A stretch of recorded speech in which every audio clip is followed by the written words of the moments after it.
it is my pleasure to first introduce and then invite Sahana Singh to speak for us. Sahana is an author and commentator based in Texas. She is an environmental engineer by qualification who writes on a variety of issues, including water management as well as Indian history. So you can see the wide spectrum here.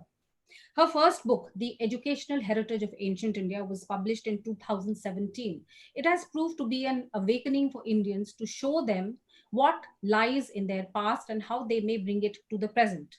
She is a director at the Indian History Awareness and Research and a board member of Ishwar Seva Foundation for Hindu Refugees.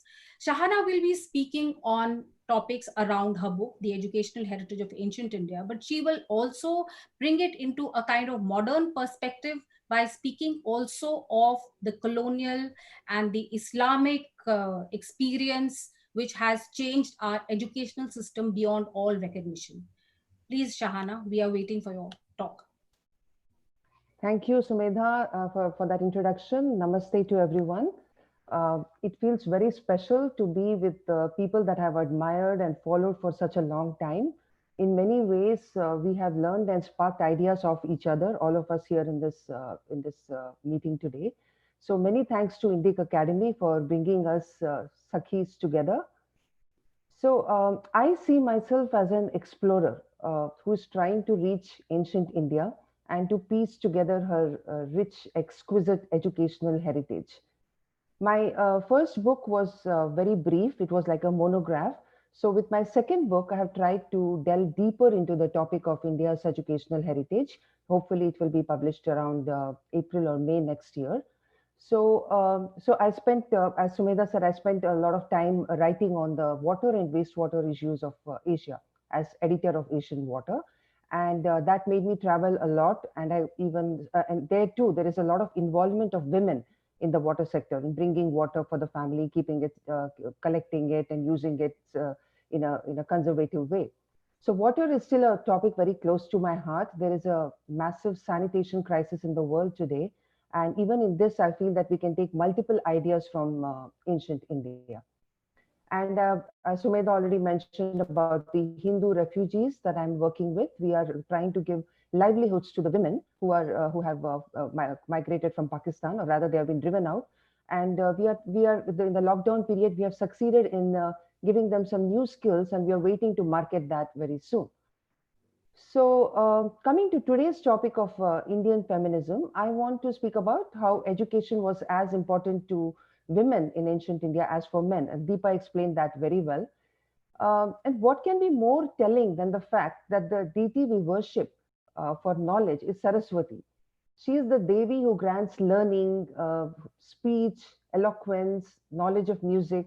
So when we close our eyes and pray for knowledge, the first entity that comes to mind is a female divinity.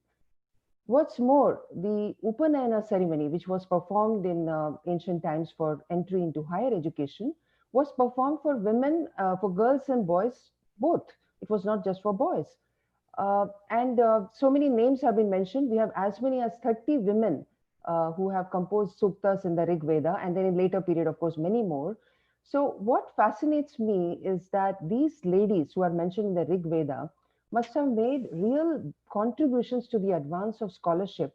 Otherwise, their names would not have been recommended for daily remembrance for thousands of years, right until this day. So it's a great pity that we do not know anything much about these lady scholars beyond their names. We don't have their works. Most of them have got lost because of our disconnection from our heritage. Now, we know that yajnas were very important rituals performed in ancient times. It needed a lot of training, a lot of learning to be able to perform a yajna. And yet, in our ancient books, we see that women on their own, learned women called mantravids, were performing yajnas on their own. So in Ramayana, for instance, we have Kaushalya, who is doing a homa all by herself on the eve of Rama's anointment as Yuvaraja. She is doing a homa all by herself, which shows the level of education that she had.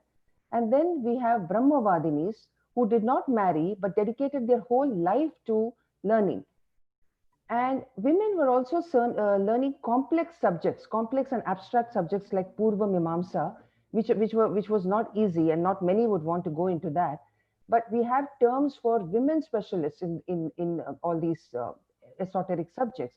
This means that there were enough women scholars at that time who were studying these subjects that a special term had to be coined for them, and it is documented in Mahabhashya. So there was a whole tradition of women as teachers as well. So we have terms like Upadhyaya, which signifies a female teacher, and she is different from Upadhyayani, who is the wife of a male teacher. Then we have a book like Leelavati, in which Bhaskaracharya, it's a book on mathematics, on arithmetic, and the whole book is addressed to a woman, as if it's being taught to a woman, a very intelligent woman. So it was desirable also that a woman of higher learning did not marry somebody with lower education than her. And you see that mentioned in many texts. For example, in the Yajurveda, it is mentioned that a daughter who has completed brahmacharya should wed one who is learned like her. There's a shloka in the Atharva Veda which says that a woman has a little chance, very little chance of finding a good husband if she's not well educated as a brahmacharini. So I think this is an amazing testimony to the knowledge centered society of India. Now, the Vedas and the Vedic texts were studied by a minuscule section of society. Most people specialized in some trade like manufacturing textiles or jewelry, furniture, sculpture, chariots, and so on. And only a few women were studying the higher philosophical subjects, but there were others who were accomplished in at least some of the 64 arts that included a whole lot of vocations and skills. And most women, probably after a basic education, were engaged in helping the with the family profession. So whatever livelihood it was, whether it was medicine or any other profession, the women were all the members of the family were participating, and the women and children too. So it was not like only the men were getting educated and women were not. The men, if it's a physician's family, the women would also be preparing the formulations for medicine. So it is clear that the kind of advanced society that we lived in must have suffered a huge setback when foreign invasions started taking place. Because we see that we don't, when the British came, they didn't find that kind of a society that we see mentioned in the earlier times. So there were invasions, there were many invasions, but clearly the worst was the one by Ghaznavi, followed by Ghori, and then that whole period of Islamic rule during which a woman's freedom had to be curtailed, severely curtailed in order to survive. The society was in turmoil, and there were open slave markets where women were paraded. And we cannot deny that there was a clash of civilizations. This is something that is being brushed under the carpet very frequently, but we need to talk about it if we want to know what happened to that society which gave so much importance to women. And after all this came European colonization, which brought a new set of problems, which Sumedha discussed briefly. So, on the face of it, it looks like the British education policy was benefiting the Indians, it made them modern, but in reality, it was causing a dangerous disconnection from the Indic roots of the civilization, and we are still paying the price for that. All kinds of social evils were attributed to Hinduism, mainly because of Christian missionaries, and the whole economic landscape was tilted in favor of British. Everything that was being manufactured was for the British. So there is a false narrative of Indian history that's being propagated via the education system, like the Aryan invasion, Brahmin hegemony, Sati, and so on. This false narrative continues even after India got its independence. We are literally continuing the same education system that existed before the British. So, if we want the Indic women to rise and unleash their Shakti, then we need to know the true history of India.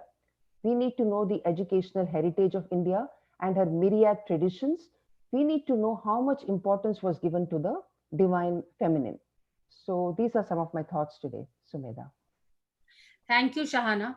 I'm sure all the listeners have noticed that all of us speakers have a certain commonality of viewpoint, and we mention the same things in our own different ways. So perhaps we are all arriving at a common understanding of Indic feminism. Shahana has pointed out the differences that were made because of invasions and because of colonization.